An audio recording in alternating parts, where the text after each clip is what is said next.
Welcome, ladies and gentlemen, to this week's episode of Talk Exchange. Today we have with us new president, Mike Reicheck, who has actually been in the role for a little over 6 months now, so he's got a little bit of a head start. But we're going to hear from Mike today on what we can expect from convention. We're going to hear about what he has plans for this upcoming year, as well as some other great conversation between Mike and Tracy and Christy. So we hope you enjoyed today's episode, and we will see you again next week. Welcome to this episode of Talk Exchange. I'm Tracy Edwards, CEO of the National Exchange Club. And I'm Christy Lindahl, Director of Communications. Hi, Christy. Hey, Tracy. How are you doing today? Doing great. You know, by the time we get to this episode, we're in a new administrative year. Mm-hmm. It's July. You know, our administrative year for the National Exchange Club and all of our clubs starts July 1st. Mm-hmm. So even though it comes mid-year, it's time to start new projects, plan for the year. Ramp it up. Have some good things going on, absolutely. And also time for elections. Mm-hmm. Our club officers start their new term. Our district officers start our new term. And starting as national president will be Mike Reicheck. Hi, Mike. Hi. How are you today? Super great and getting better. Awesome. Well, right. You know, and as you like to say in Texas, this is not your first rodeo because you stepped into the role of acting national president about 6 months ago. I'm calling those my bonus months. Yeah, absolutely. You got kind of a head start. And how's that been for you? How have the 6 months been? Good, crazy, fun. Challenging, all the above? Yes. Good. So knowing what you know now and what you've experienced in these months, do you feel like that's prepared you well to be the national president when you're installed in July? I think so. You know, anytime you have an extra 6 months out of the pan and into the fire, you know, you're more prepared for the fire. Well, absolutely. And one thing we appreciate that you've been doing is really being communicative. Really, you know, you're a person who, unlike a lot of people, is completely comfortable picking up the phone and calling people and having those conversations. So I think, too, that puts Exchange in a good position because you're modeling necessary communication. It always amazes me because in a day and time, Christy and I talk about this all the time, where communication is easier than ever, but people don't do it because it still takes that effort, right? And we appreciate that you make the effort. Well, I talk better than I type. and I don't need spell check. That is true. True. It's easier for me. So what are you most looking forward to doing this year? Just meeting more people that, you know, folks that you've heard their name and you really don't have much of a relationship. So building relationships, it's really all about relationships. Well, it is. You know, that's a primary thing about service clubs. You get to know people and you build those relationships. And most of the time, that's what keeps people involved, right? Absolutely. I think if you talk to any of our longtime members, they'll mention the relationships they've formed as a leading reason for them sticking around. And a lot of the people we see at the conventions who have come year after year after year continue to do so because of the friendships that they've built, those relationships. And I love to see how people from, you know, perhaps California stay in contact with people in North Carolina. And they're not just talking about exchange, but they're talking about their families and vacations. And it really becomes part of who they are at that level. I agree. You know, we always talk about you'll make relationships all over the country. You know, that's one of the selling points, talking to people about joining Exchange. And it's hard to fathom, but it's really true when you get immersed and you see people on Facebook and you continue relationships. And then at the national convention, you get to reestablish those face-to-face connections. It's just really about building friendships. That's one of the things that we talk about is one of the primary things that happens in exchange is you make new friends. Well, most definitely. And another experience you'll have, which will be so great, is not only meeting people with familiar names, but meeting people that you would never see at any other exchange event. And a lot of those people don't even know we exist, any of us, right? The headquarters, the national president, the staff, anybody. So it's a really good chance to introduce somebody to the value of being part of a national organization, right? Well, that's true, and that's at the club and the district level. That's really kind of the challenge, is getting those people that are new, who haven't been there before, to come and experience it. Yes. I know for myself, I joined Exchange in 1997. The first national convention I went to was in 2011. Wow. At the 100th year anniversary, but I haven't missed one since. Awesome. So that's, once you go, you keep going back. Yes. Yeah. And, we go to different conferences as part of our continued training and, broadening our scope of understanding. And it's really refreshing to know that we roll out the red carpet for our new our new attendees, not new members, new convention attendees. Yes. We want them to understand what the experience is, to get the most out of it, to enjoy it. And we give them the little banner, the little badges to wear if they so choose, so that people know it's their first time, and reach out and make them feel welcome. Well, they should choose to wear that ribbon because it gets them into our First Timers Lounge, Ding, ding. which is awesome. And in fact, I heard from an Exchange Club leader who's a member of another organization. She went to her first conference with that organization. They did absolutely nothing to welcome her, nothing to make her feel special, and nothing even to help her at her first experience. So that was interesting. So as you go about to different Exchange events across the country, Mike, and you meet maybe some new Exchange Club members, people new to Exchange, or people that you haven't met, what do you say to them? What would you say is Exchange's biggest strength in just kind of connecting them with the national organization? Well, I think it is about the relationships. It's about, meeting people who genuinely care, who, are of the same mind about the things that we do, and are people of action. I've always said that, there's people who make things happen, people who watch things happen, and people who say, what happened? And we're actually a group of people who get together and make things happen. So that's absolutely, you get people at conventions, you see them getting awards as member of the year, or just different awards, and that they're on the front line of actually doing something. Absolutely.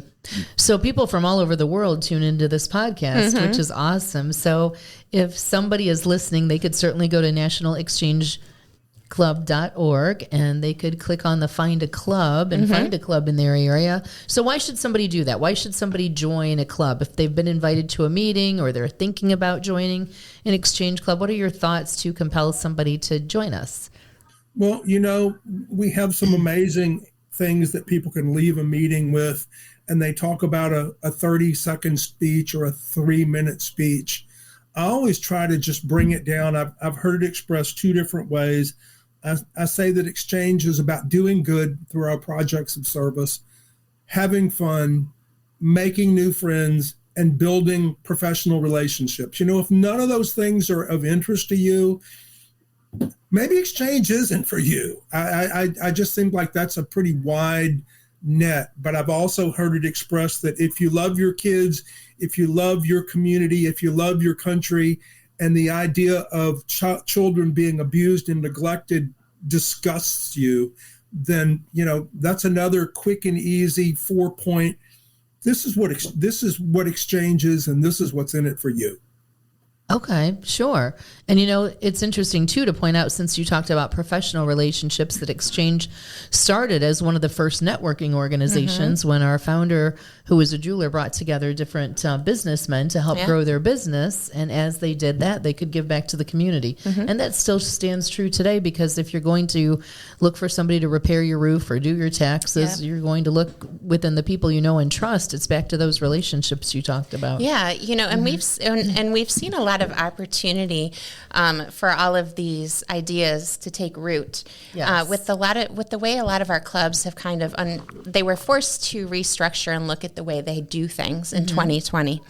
And now we see a lot of clubs who are very, very interested in new ideas and people with new talents. And it kind of forced us to think that maybe our traditional way of doing things wasn't going to work anymore all the way, Right. because we were forced into a digital era in 2020. Absolutely. So we've seen clubs who say, they're welcoming 25-year-old with professionals. They're welcoming them in, and they're saying, what can you bring to us professionally? You got a graphic designer? Do you have somebody who works in advertising? That sort of thing. And they're really working with those skills.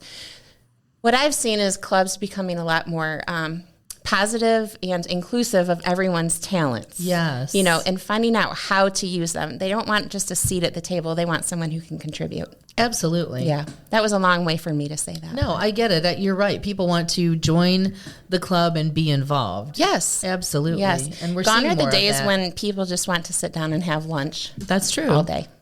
Well, Mike, I know you mentioned how long you've been involved in Exchange. How did you happen to join your club? Well, mine is a different story than most. We talk about most people are invited to Exchange, and I guess I was as well. But I was invited through a little ad in the paper that they throw in your driveway for free. My club was new, and they just put out an ad announcing that, we're looking for new members. I was self-employed. I was at my desk most of the time. So I was in a position that I was of heart to give back to the community. And it gave me a chance to get up and away from my desk once a week and meet new people and make new friends and possibly, earn a little business along the way. It just checked a lot of boxes for me. And, I continue to tell people when they join Exchange, don't wait to be asked, get yourself involved. Absolutely. And that's really, to me, that's really the key for it working. You have to, I don't know, I never really considered myself as that outgoing, but I was willing to throw my name in the hat and raise my hand and say, sure, I can help with that. Good. I thought it was pretty benign, but I got myself over my head pretty quick. Well, I never looked back. Well, those ads do work, apparently. That's awesome. Caught your attention. There was somebody back in our history who said, what's the one thing that doesn't work? And the only one thing that doesn't work is doing nothing. Everything else That's works. true. Everything else works to varying degrees, but the only thing that doesn't work is doing nothing.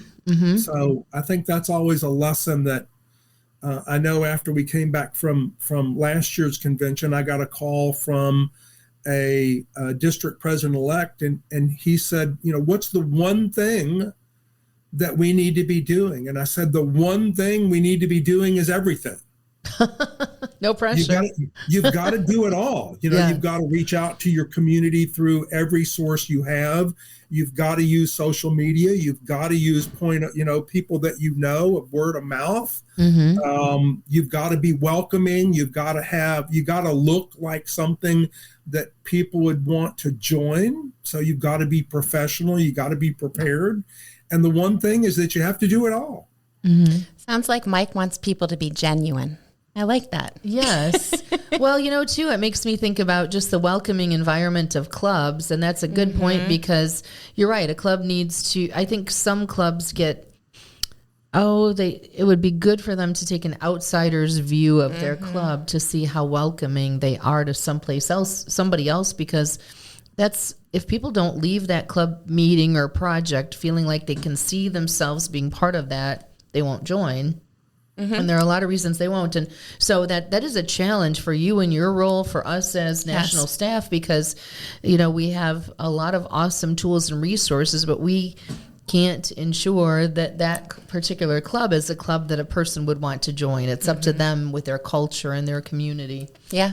So you mentioned getting involved right away. How did you get involved, and what today is your favorite project that your club does?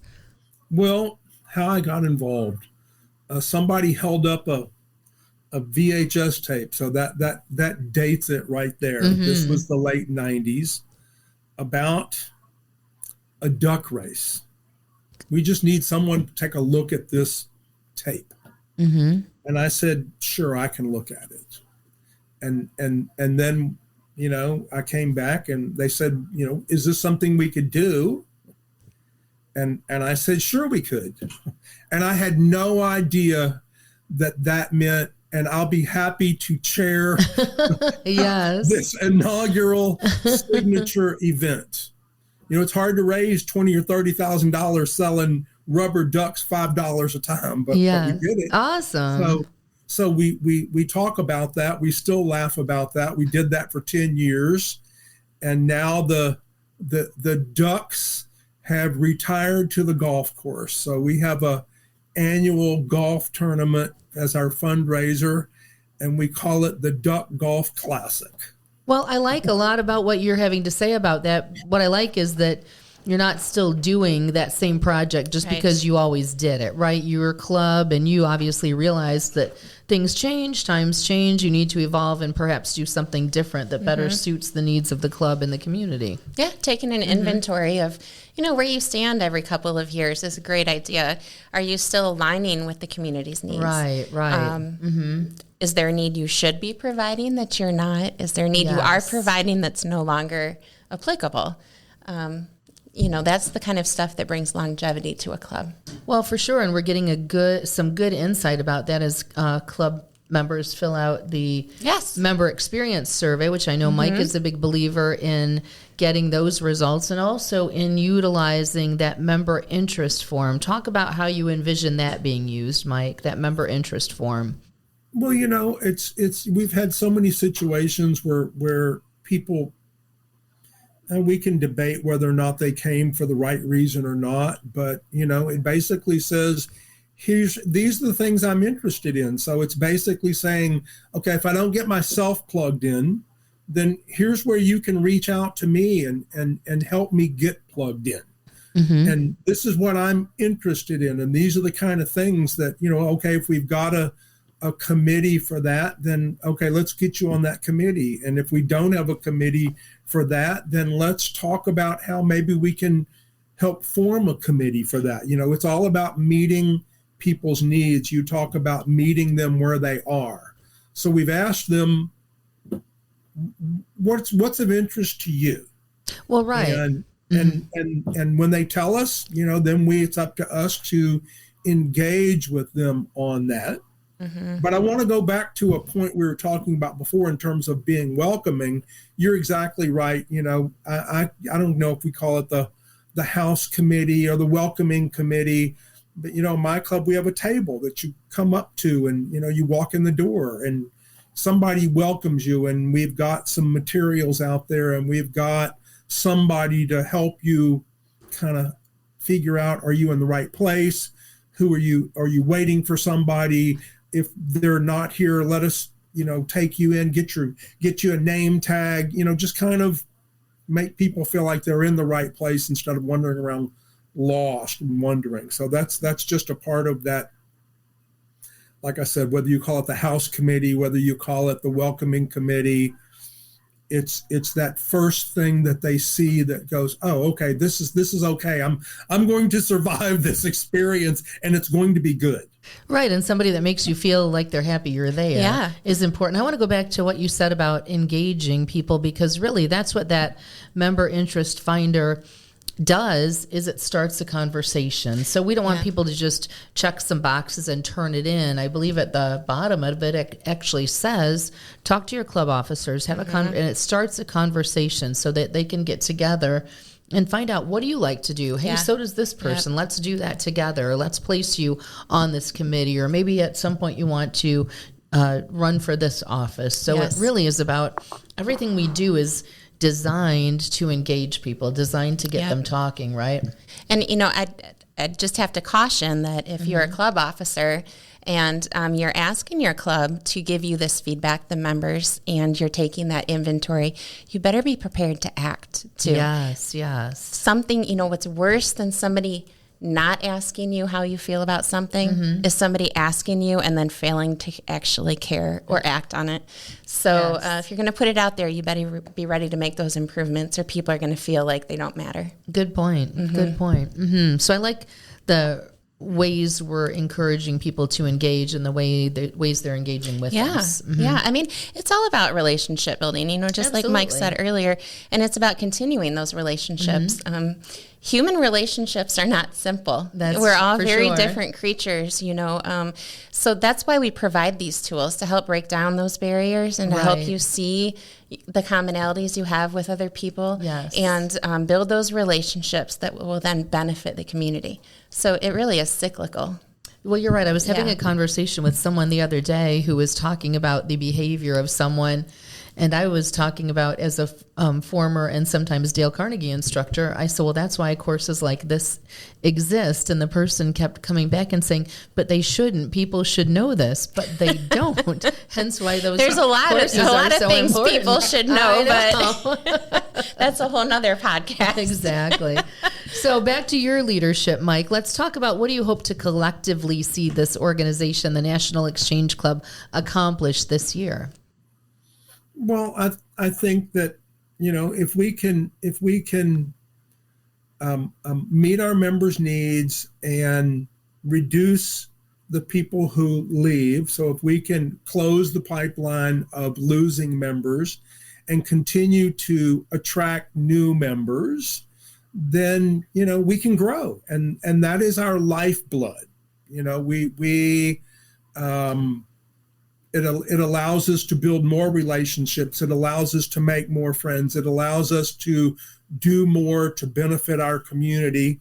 It allows us to meet our personal objectives. It allows us to feel good about ourselves and the organization that we care so much about. So that's really where I'm kind of focused on, is growth that starts with retention.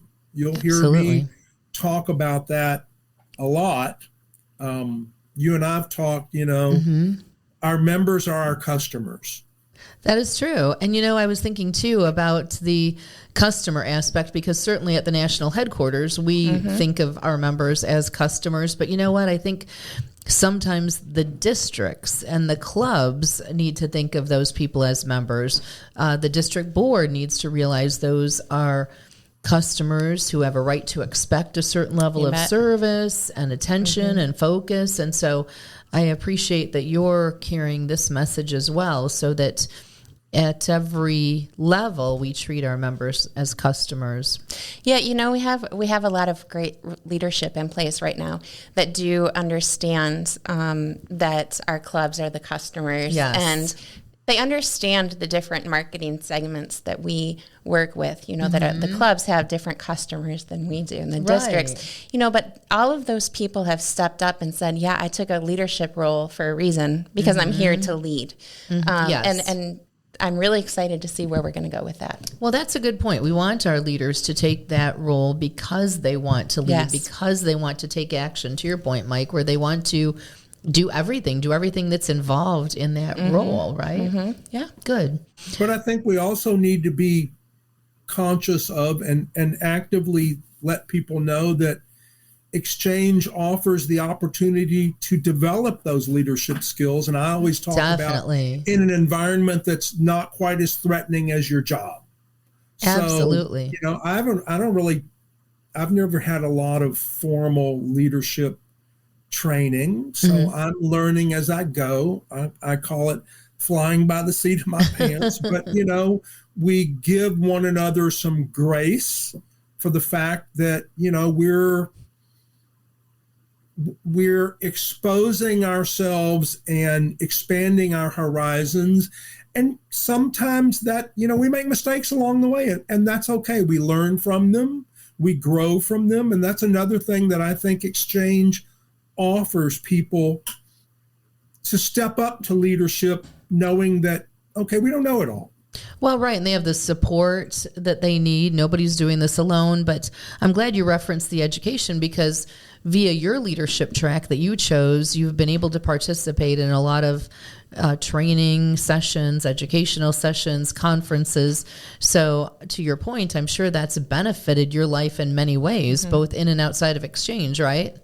Well, we're all a work in progress, so there's no doubt about that. And you sometimes you dust yourself off and you reflect on, gee, I could have done that better, and that's a growth process that we should all be in. I'm adamant that you're either moving forwards or you're moving backwards, and if you're standing still in place, truth is you're moving backwards. Oh, absolutely. So, we've got the chance to move forward. So what would you say to those listening who know nothing about the National Exchange Club? Well, like I said, I try to keep it simple. We're about doing good. We're about having fun. We're about making new friends, and we're about developing professional relationships. And really, for an individual, through our programs of service and our projects, you really kind of get to tailor that to what works for you. Yes. I always let people know that we are non-political. We're in a election year that could be divisive. We don't need to go there. We are non-denominational, so that we cast a wide net. And as long as you're interested in working with us to inspire our communities, we have a place for you. We do indeed. We welcome everybody. It doesn't matter what your background is, doesn't matter where you came from or where you are. We're all moving forward together.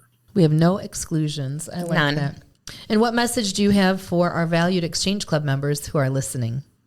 Well, we've kind of touched on it, and it's get yourself and keep yourself involved.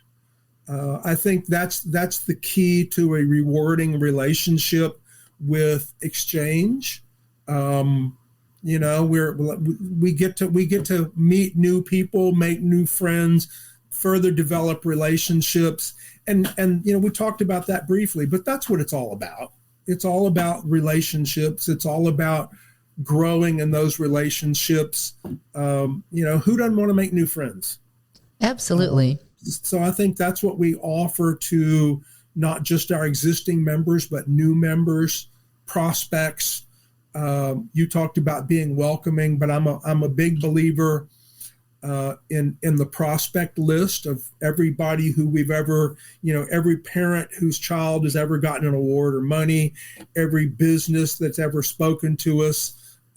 All of us have run across somebody somewhere at some time who said, gee, I really like what you do. It's just not a good time for me. Maybe there's something going on in my personal life, my business life. It's just not a good time for me. And time goes on, and now is a good time, but we've lost top of mind awareness for them. So we need to always, I call it drip marketing, not be a pain, not be a nuisance, but once in a while, just reach out and let them know that we're still here and there's still a place for them.